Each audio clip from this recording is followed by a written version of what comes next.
Alright. Are you? It's on. Ready. All right. This is on, right? Are you ready? Yeah, I believe so. Yeah, I think so. Okay. All right. Okay, So you're live. Go on. Slow. my research surrounds Legionnaires disease, which is an advanced stage of pneumonia.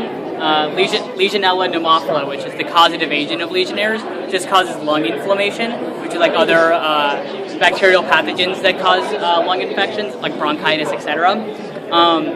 So unlike other pathogens, Legionella enters the cell and affects the cell rather than doing it from outside of the cell, which is how it's easier for antibiotics to work, by attacking bacteria outside the cell.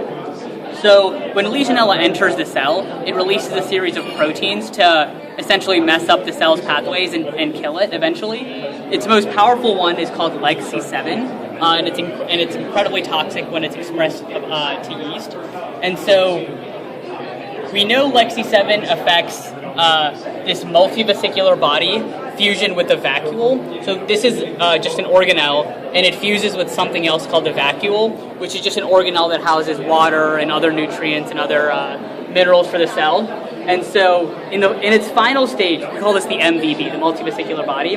This fuses with the vacuole. So if you look here, this is our vacuole, and if you look at these white dots, essentially, around the vacuole, that's the multivesicular body trying to fuse with the vacuole, but it's not able to.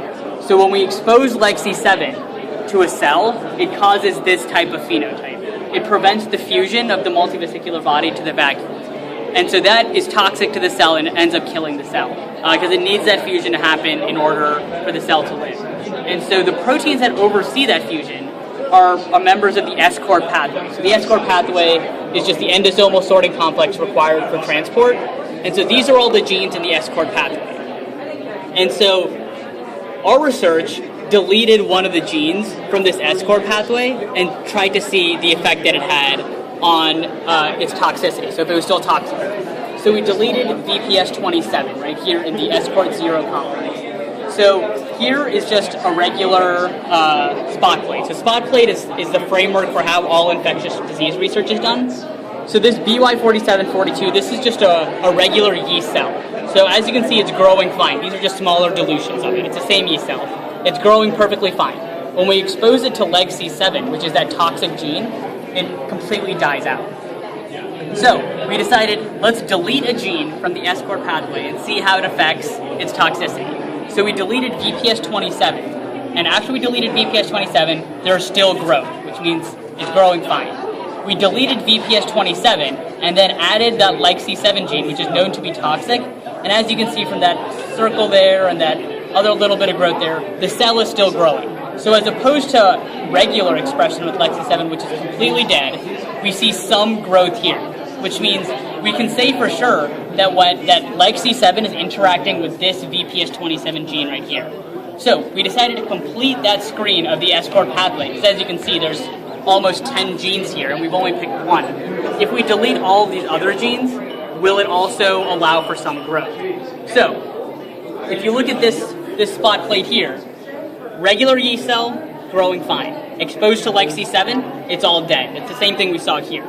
But we deleted VPS23 here, it's growing fine. Deleted VPS23 with LegC7, it's also dead, right? So remember, if you look back at VPS27, it had some growth, but for VPS23, completely died. So even though we deleted it, it didn't have any effect. The same is true for all the other genes we deleted. VPS28, SNF7, BRO1. Even though we deleted all of those genes, none of them looked like VPS27, which showed some growth. So the university's just given me $10,000 to sequence this entire genome, understand where the mutations are, how it's interacting with VPS27, and then after we do that entire genomic sequence, then we can find out if LegC7 is interacting with this and how it is. Because the theory essentially is that it binds to this gene and is then toxic. But if this gene is no longer there, if we delete that gene, it has nothing to bind to and it's no longer toxic.